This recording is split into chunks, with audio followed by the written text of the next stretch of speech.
Hey there, I'm Dr. Amy King, and this podcast is The Most Important Medicine. If you don't, I'm just going to squash that because I don't know what I just did there, Alisha. Okay.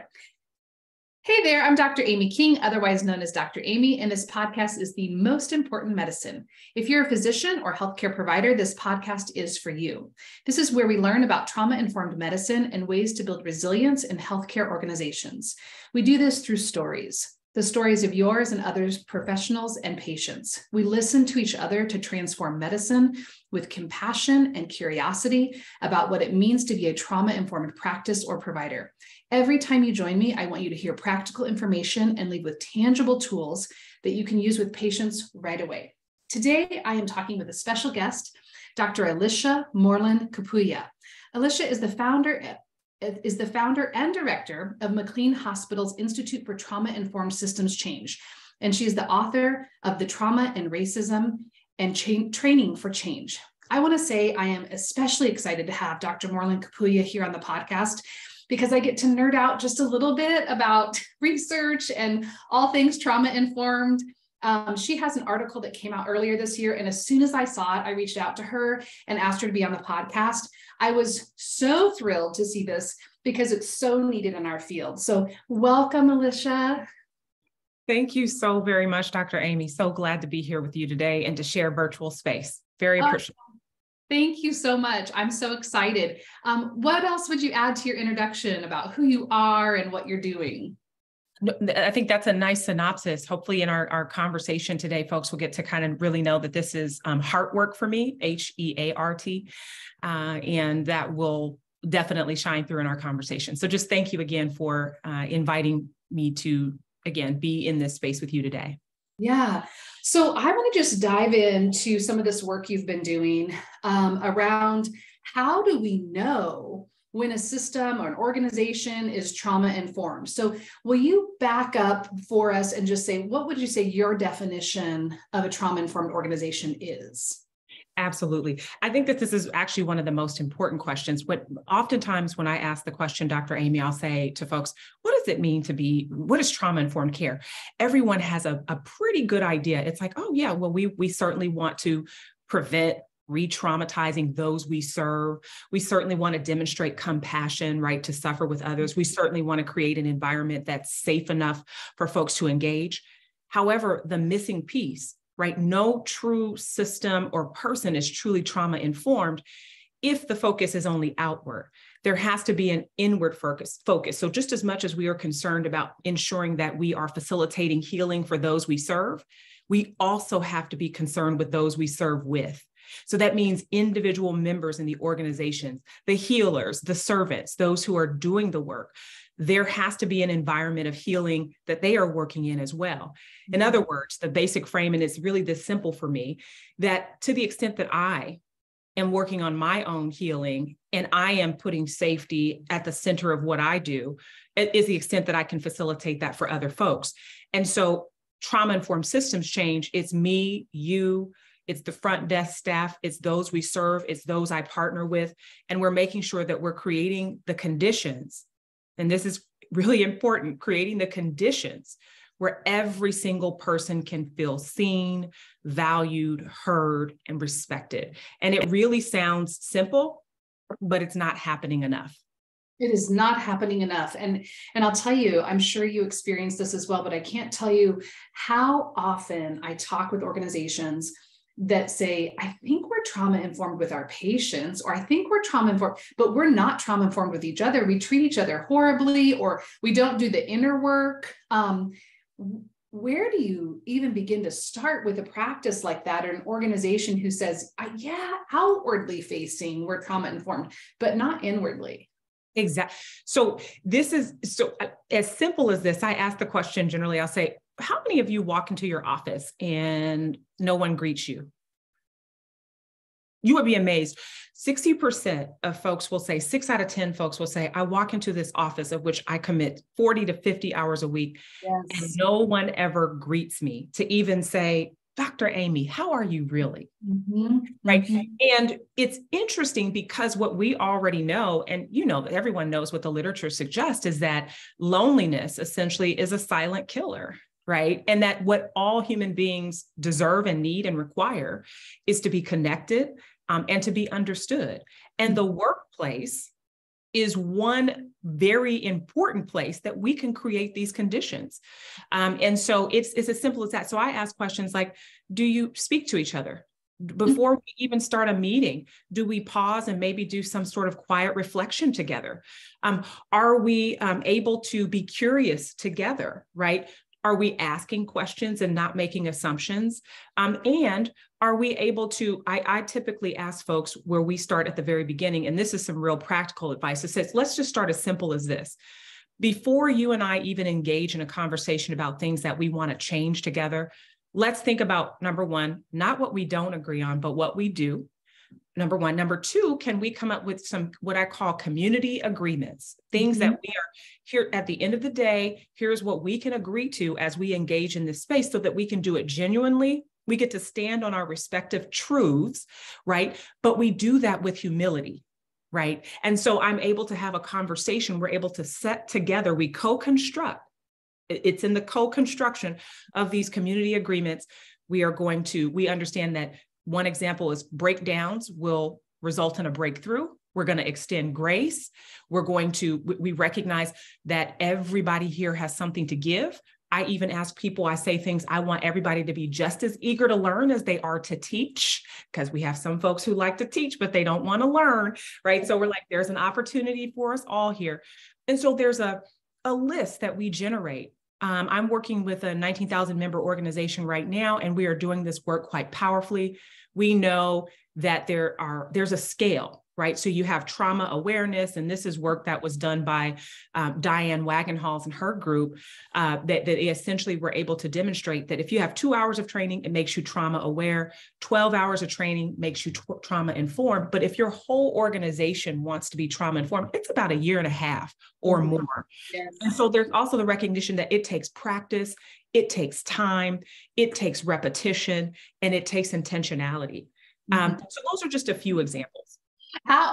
It just makes me laugh when I hear you say it takes 1 year, 1.5 years, because how many times have you been asked by an organization, could you come in and do a trauma informed training for 90 minutes? And you're like, well, how are we going to make change? Like you might be a little bit more trauma aware than you were 90 minutes ago, but you are not trauma informed. It's a practice, right? Is. And it's giving it, and this is where it's about inspiring sort of a peer movement model. It is, here's where you start.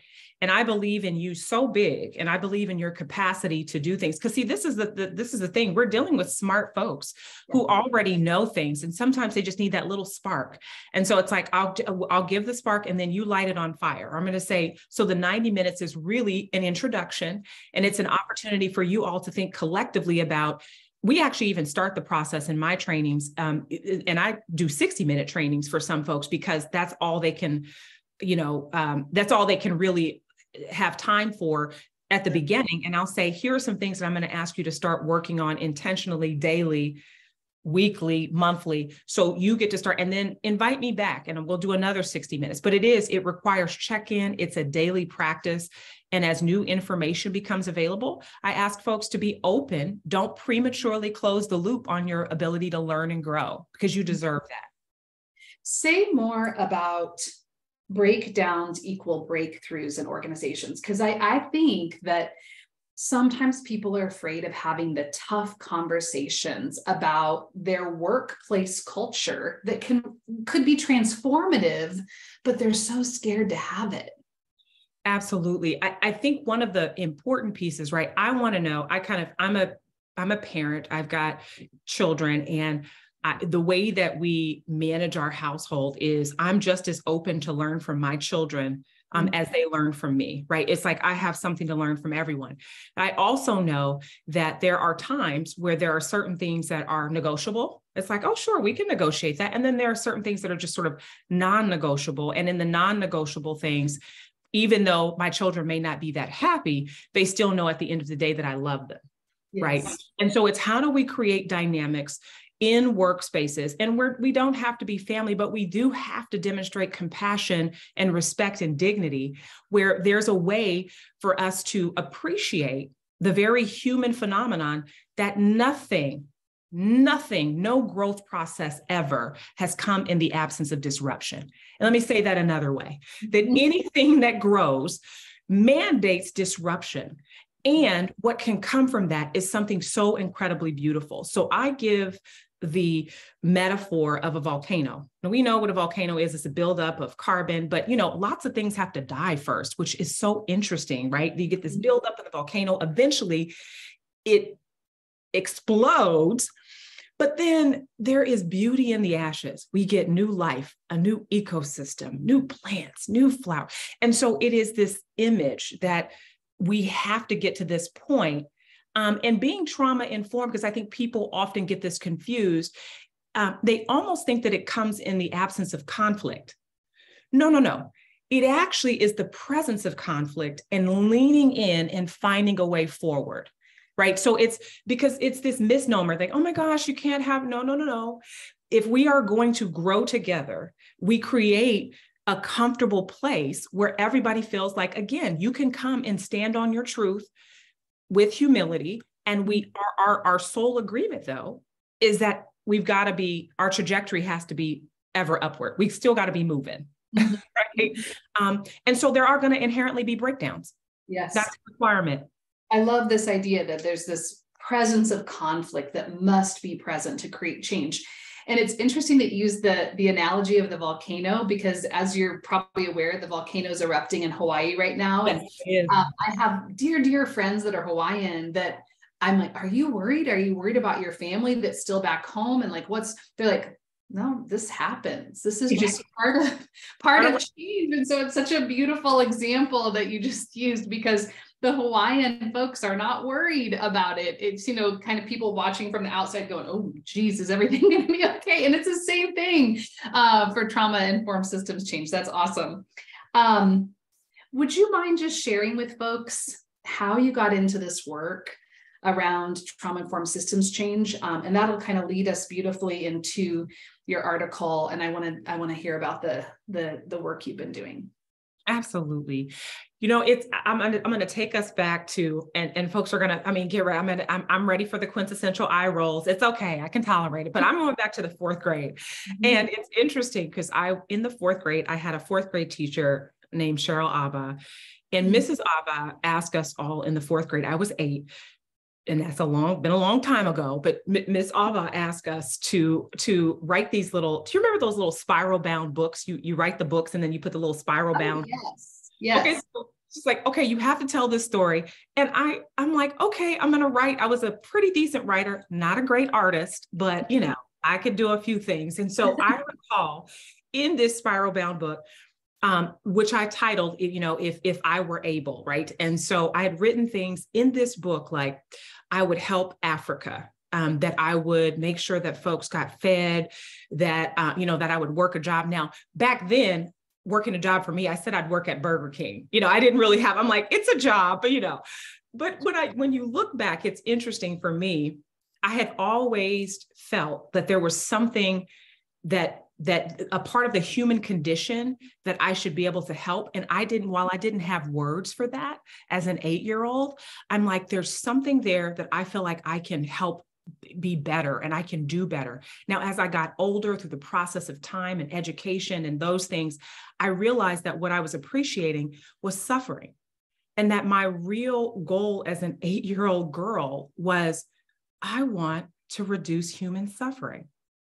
And I've come to realize and acknowledge that for me, my core mission, and I've called everyone in to join me in that mission, is to the extent that we can, we should prevent that which is preventable. And my job is to prevent needless suffering. And it started in the 8th grade. Now, then in high school, I started to learn about sort of the neuroscience of fear and trauma. I was such a nerd, and I wear that with pride. I love the brain and how it works, and I want to tell everybody else about how it works. And so I started to learn more about that and do research in that area, working with the National Science Foundation and some other places. Then I got to college and I met Dr. Maggie Bennington Day. Well, actually, I'd heard of her and Dr. Sandra Bloom. And I started to kind of dig in, and I'm like, oh, all of the things that I feel like I've been doing all of my life, it actually has a word. It actually has a working body of work and definition. And I understood it very early on to be trauma-informed care. Fast forward to the 2000s, when I was in medical school, Dr. Bennington Davis was one of my professors. I became a follower, if you will, of Dr. Bennington Davis and Dr. Bloom, who was a mentor of hers, which I think is so incredible. It's just incredible how the world works. That is incredible. Yeah, it's how the world works. And so Maggie introduced me to Sandy, and we became fast friends. It was like, oh, this is my calling. So now I can, all of my worlds, right, from this 8-year-old girl in the 4th grade who wants to reduce human suffering, my love for neuroscience, and you all have this body of work that makes sense. Oh, I'm going to put it all together, and we're going to inform systems change. And that's literally where it was born. And what I can tell you is that for me, my core mission is to do good, to serve others, and to reduce human suffering. And what I have seen in my lifetime is that when I'm able to share information with folks, and this is the beauty, share it in a place that they can receive it and they can use it, that they are empowered to at least consider the possibility of making one small change. And if that happens for 2 million people, this times 2 million is impactful. So that is how I ended up doing this work. It's about passion and purpose for me. And that's why, I can get up every day and still be smiling and like, okay, you bring me your resistance. I'm raising you hope and change. I love that. Do good, serve others, reduce human suffering. Right.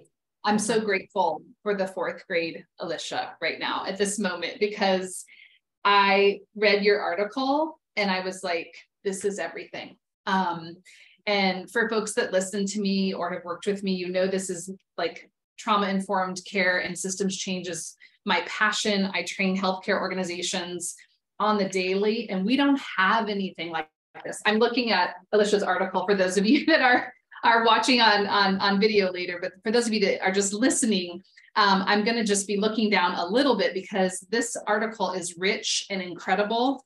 And the questions that you all developed to really reflect on systems change, can you just say a little bit more about how you chose them and how you got into this work? Because I really want people to leave here and just feel like this is what I should be using at my organization to assess whether or not we're doing this. Absolutely. So here's what we had recognized very early on. First of all, there are many hands make for light work. That means as many people that can do trauma-informed work, we say yay and yes, and we love to see it. And what we recognized very early on is that while there are a lot of folks who are excited about trauma-informed care, they're excited about this idea of psychological, physical safety, they're excited about it, but when you get down to it, and you say, okay, this is great. How are you measuring it? And is there an attachment to, is there any clear sort of attachment, if you will, to the cultural, gender, and historical components, which, by the way, was one of the last principles that was added to the trauma-informed framework, right? Mm-hmm. But what we know is that you can't be truly trauma-informed unless the cultural, gender, and historical components are considered. And so what does that mean and what does it look like? We have thoughtfully interwoven the concept of the neurobiology of fear and trauma. And the way that I have defined trauma is a fear/stress response that does not turn off is one. It's not the only, but it's one way to think about the neurobiological underpinnings of trauma. And the reason I say that is because there are multiple trauma types. Mm-hmm. But when we get to how trauma and stress impacts the brain and the body, that's actually more universal. And it's also more universal about how that trauma and stress impacts organizations. So I was like, let's get to that shared kind of understanding and definition. So that's the spirit that which drove these questions. So it was, we wanted to know not just about you as an individual and your understanding and your role of what it's like to be trauma informed, but does your human resources department, like, right, if when folks are coming into the front door and they're being interviewed, what are the questions that are being asked? How are folks approaching them? Do folks feel safe and heard and seen or included? or if I'm sending someone to a partner, or even my own cultural experience. Here's what's interesting.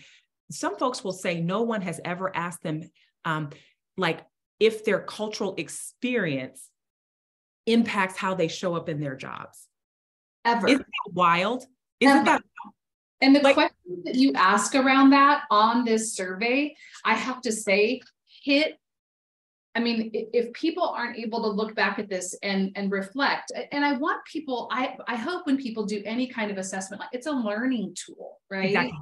They look at this and they're like, oh, I am not confident that my organization thoughtfully embraces and celebrates cultural differences. Shoot, everybody in our organization said we strongly disagree. Right. You have to do something differently. Exactly. And notice how it was so you said the spirit in which we wanted to have a have you considered moment. And so we didn't want to ask you if you knew. Notice we were very intentional. We're like, are you confident, right, about these things? Yeah. Right. You're either confident or you're not, and it's okay, right? And we wanted to leave opportunity. There's no judgment. It is, if we are trying to do this work sustainably and meaningfully, so it's a 58 item questionnaire. It's pretty easy to do. You can reliably, essentially, score it. And I would ask folks to do it pre and post any training. And you can assess yourself to say, did I meaningfully make changes in knowledge and attitudes towards this work? And there's a 6-month, we're getting ready. There's a publication coming out for a 6-month follow-up as well, which we're really excited about, but I'll hold my mule on that one for now. Yeah, but we spent over a year thinking about how to ask these questions so that they would translate across industry.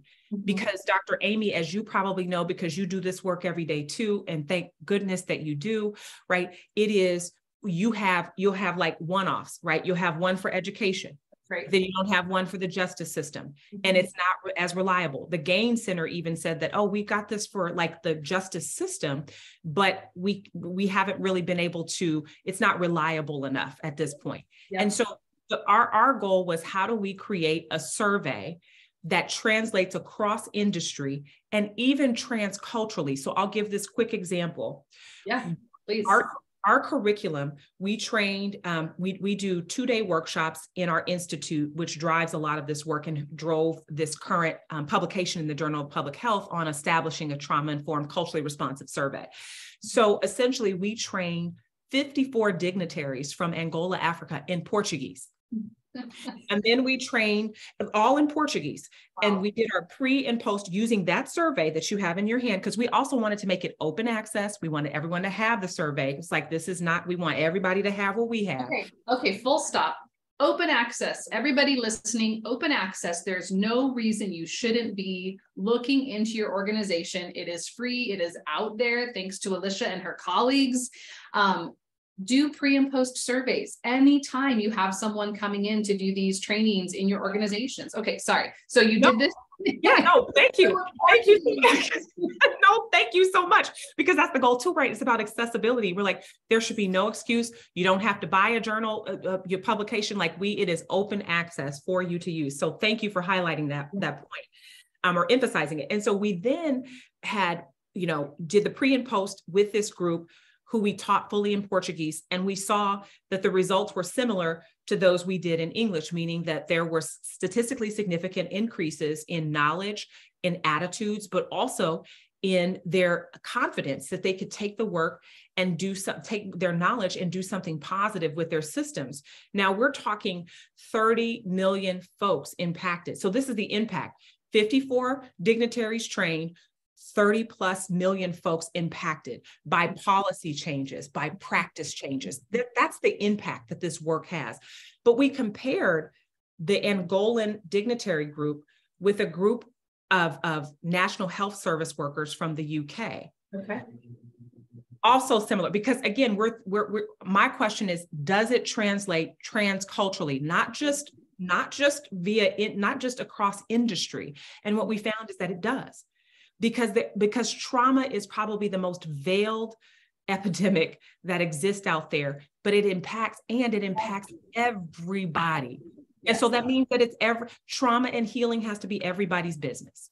Wow. So I love that you all broke this down into 4 different domains on your scale. Knowledge and attitudes, trauma-informed culturally responsive practices, assessing interactions with clients, and assessing safety and acceptance. And I want to just, first of all, say, if you are considering a trauma-informed, training for your organization, or if you think you are a trauma-informed trainer, you should be looking at this. And you should, I took a humble assessment of my own trainings thanks to this. And I went, am I teaching folks all of these things when I go in and do trainings, right? We have to be willing to do that self-reflection as well. Do the things that I say I'm teaching, that I'm embodying, are they reflected in my trainings as well? So it can help somebody who's creating trainings, assessing organizational change, or hiring someone to come in and do this work that's so needed. That's why I love that this can be just used across so many domains. Do you want to say anything else about just what y'all found before I ask some more questions? Yes. So with the 58 items, I'm thinking, Dr. Amy, you and I should just take this show on the road. I'm like, hey, you said it all. This is beautiful. And thank you so much. It's just, you do the work, and it's just so you do it because, we do the work because we care, and that it is even more equally beautiful when you find that it is useful. So thank you so much. It means quite a bit to me for you to have me in this space with you today. When we put together these 58 items, right, we wanted to make sure that there would be positive correlations, right? So generally when you are validating a scale, there are specific things that end up having to be thrown out. Yep. Because it's like, there's no correlate. But this is how spot on, and this is why we took such care in thinking about this, because future Dr. Dumornay, who's now at the University of Minnesota with Dr. Damon Fair, that's a whole nother story.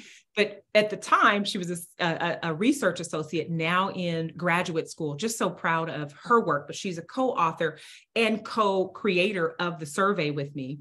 One of the things that we sat down and we talked about is we said, okay, we want to make sure that nothing gets thrown out, because there's a whole process of validation. What I was most struck by is that out of the 58 items, nothing had to be thrown out. Amazing. That's amazing. So it means that every single aspect, right? Every single question, there is a very intimate and important relationship. So it just means that it matters. Oh, and that's exactly what I was thinking. I was like, so everything that's in this matters. Correct. Yeah. There you go. That's the easy bottom line. That's all I wanted to highlight. Yep. Okay. So can I ask you, I'm going to just pull a couple of items that stood out to me. Yeah. And can you help people with either a story or an antidote understand what this might look like in an organization? This was one that came up that I looked at and I was like, yes, this is important. I can understand fear and trauma in a system. Oh, so good. Right. So here's the interesting piece. And I think it's so relevant, and I'll give a story if that's okay. Or great example. So what we knew before the pandemic is that folks were feeling quite lonely at work. And folks were also feeling like it was difficult to find joy, and that because of the pressures for productivity, that there was more of a fear-based kind of leadership, like get it done because it has to be done. And people felt reduced to numbers. And at the end of the day, when you ask folks, I ask just this one question. I ask folks, has anyone ever asked you what you needed in order to feel safe enough to do your job? Ever? And Dr. Amy, can you tell me? I'm shaking my head. Right. Out of 10 people, how many folks do you believe said that they've had that? None. Darn near it. Yeah. Basically, 9 out of 10 folks say, I have never had anyone ask me that. But here's the thing, what you and I know from just a human behavioral perspective is that safety is a requirement in order for us to be creative, to do our jobs, to tap into the top part of our brain and to be cognitively present. And so that question became so incredibly important because we're saying, okay, let's move away from just trauma for a minute. And let's just talk about the emotion of fear and how that has operated in every single system. In my book, The Trauma of Racism, the subtitle is Exploring the Systems and People Fear Built. And I talk about from the very founding of our country, even the framers of our country, they later came with their greatest hopes, but Dr. Amy, they built our country and the Constitution based on their greatest fears. Mm-hmm. Oligarchy, they moving away from the crown. I mean, it was, and so you think about how every system, essentially, if you pause and think about it, fear can be identified. And we're saying, that's an important exercise to just be aware of. Yes. How does it show up? What are people not saying to you because they're afraid? What processes don't get changed for the better because people are afraid? And so it's a way to cause people to pause and to think about, are we creating environments of hope and joy? Or are we being completely led by fear here? Well, I think about the last 3 years of COVID, right? Where, as you know, providers are burned out, people are leaving healthcare systems at astronomical rates. And one of the things that I'm often saying to people is, how are we balancing the loss and the overwhelm with joy and purpose and meaning? And it's hard. It's so hard in those moments where folks are short-staffed and, they're telling people, you can't take your vacations, you can't take your medical leave because we need you. And we have these systems of, kind of performative cultures. And then we don't have a balance, and it's all based out of fear. Exactly. And I can tell you that when folks feel like, for instance, I'm going to give one other example, Dr. Amy, because it's just coming to me.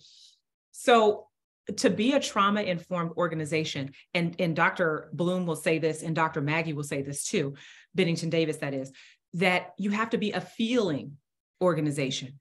And so I have often said that systems change when people change, and people change when they feel something. Now, what you and I know is that it has traditionally been antithetical to being a professional to feel, right? To feel is like, oh my gosh, that's not professional. However, what I have been saying to folks, which it shouldn't be radical reorientation or radical reframing, but it kind of is, unfortunately or fortunately, it's that organizations of the 21st and 22nd century have to be feeling organizations, because in this great reevaluation, I've moved away from the resignation. It's the great reevaluation. Folks have essentially are saying the workforce, underscore force, has said that the workplace has to be a place that considers them, the whole of who they are. They want to know that you care about me. Please show me that you care about my existence. And what we know is that when folks feel valued and when they feel cared about, they stick around, even for the hard stuff, Absolutely. And the people that I'm listening to on this podcast and every training that I do who are leaving is because there's a lack of human beingness. That's right. And a lack of connection. So, okay, I could ask a lot more questions. I'm trying to be cognizant of our time. Oh no, we said we were going to have a good conversation. It looks like we've accomplished it all. It's so good. I want to talk about this section on the cultural humility piece, the cultural competency piece. There are several questions when folks look on this survey that they will see reflecting whether or not your organization looks at cultural differences and embraces culture as part of the organization. So before Alisha and I started recording today, I was asking her just her thoughts around trauma-informed work and DEI work and the intersections of cultural competency. And this assessment tool so beautifully weaves in what is an important fabric of any training. So will you just talk a little bit more about kind of, I don't know if I'm even using the right words, how you create priority around the cultural piece in here, that is which trauma-informed work, and how do we think about that? Absolutely. And I think this is such an important question. As I said, I am a member, actually a board member for the Campaign for Trauma-Informed Policy and Practice, of which Dr. Sandra Bloom, see, I can't get away from that name. She's just such an important person in this space, is the chair. And we wrote this, co-authored this blog with one of my fellow members. And the title of it was "To Be Trauma-Informed is to Be Anti-Racist." And I know it was like all this kerfuffle, but here's what I was saying, and I stick to it. It is that if we think about what it actually means, if you think about the full of the principles of what it means to be trauma-informed, one of the last that was added, but actually the most important, was the consideration of cultural, gender, and historical factors. And what does that mean? It essentially is a recognition that historically and chronically marginalized populations have to be considered because they have spent so much time feeling unsafe. And if our goal is to create an environment of safety, it means safety for all in all context, which means that we have to ask about it. And so the way that I start the conversation and have started the conversation around this, which is really disarming, is to essentially say, can you imagine what it is like to spend a good portion of your life looking over your shoulder, afraid you can't be safe in a Starbucks, in a park, in a church, in your own apartment, at your workplace, right? I can give you every single context of which some chronically or historically marginalized populations have not been able to feel safe. And we know that none of us, right, were designed to be chronically stressed or afraid. Now, most people can get this because they're like, wait a minute, I know what it's like to be afraid. It really doesn't feel good.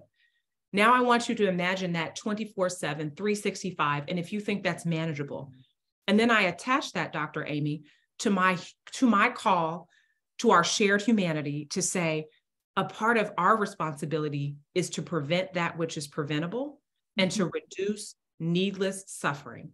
Discrimination and racism are forms of preventable, needless suffering.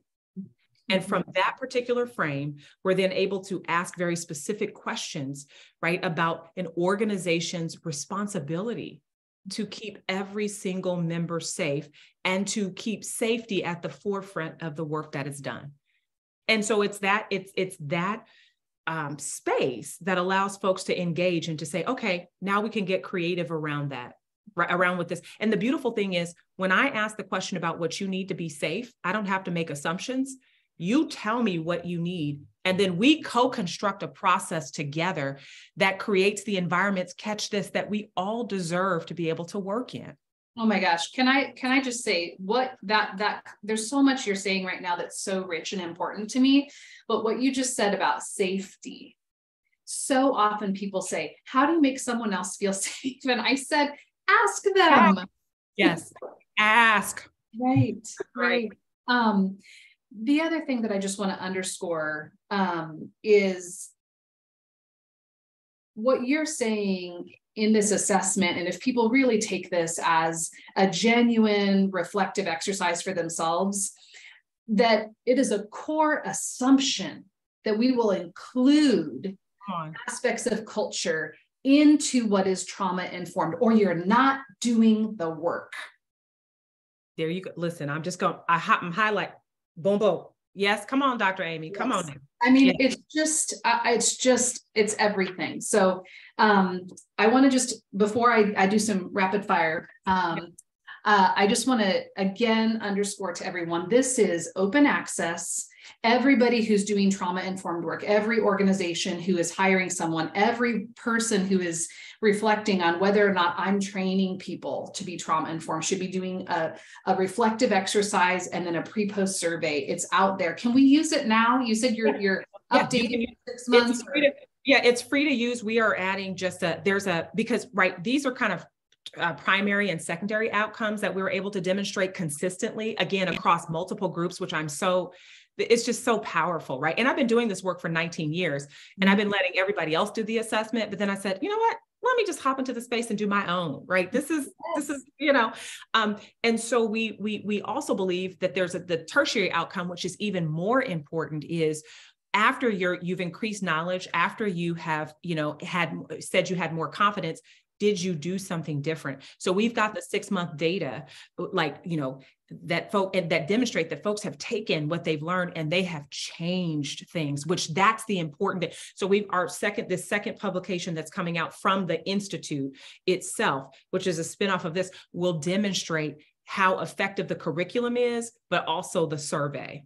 So we are really excited about being able to contribute to this space so meaningfully.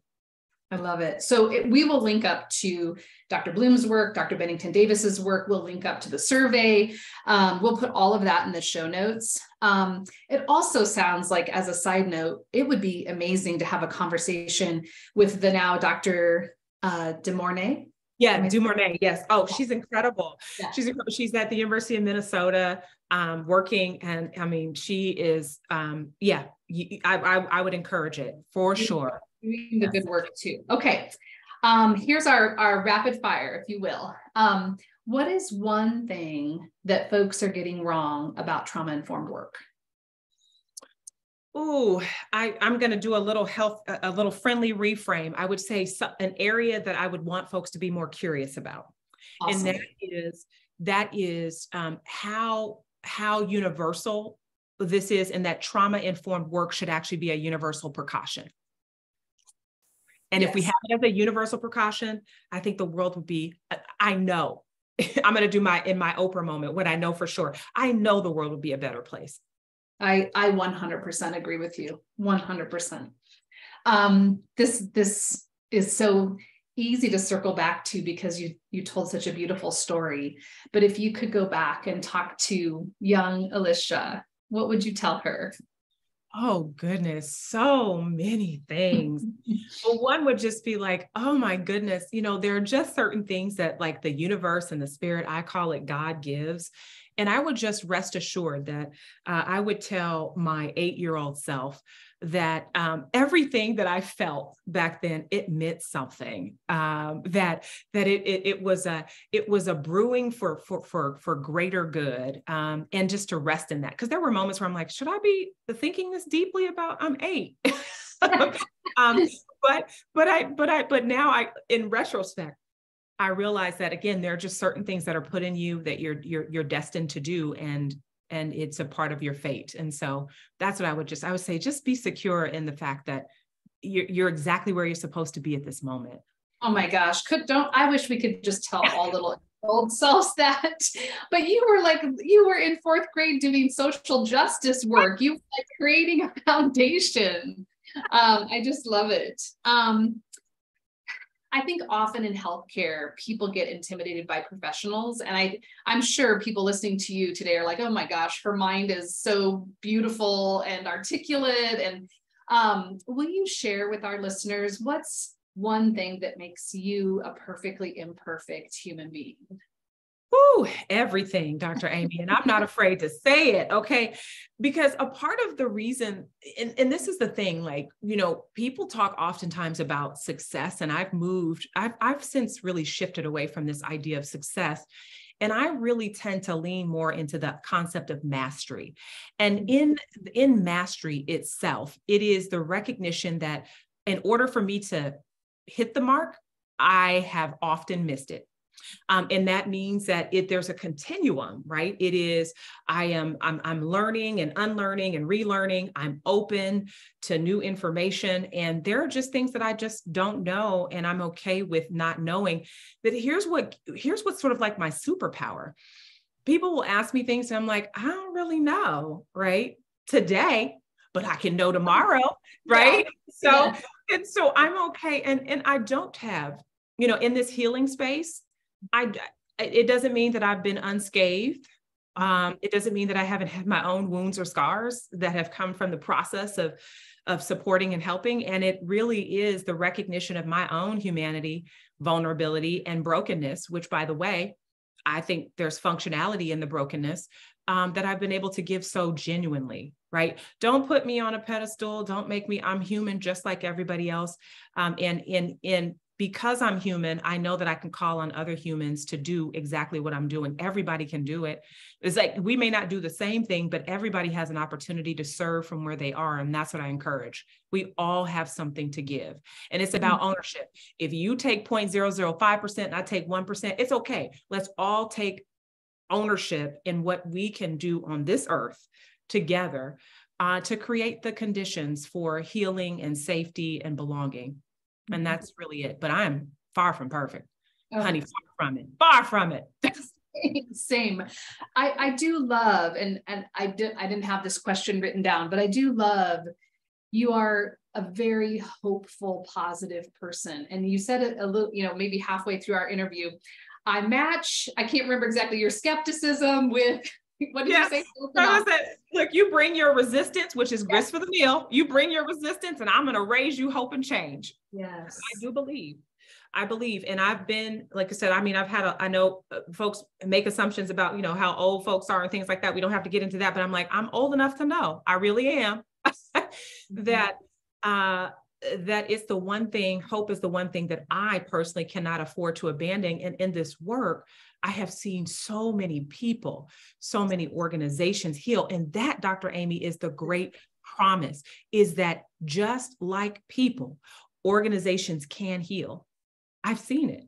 And so I'm continuing to show up, roll up my sleeves and to do the work, because I believe in humanity. I believe in the work.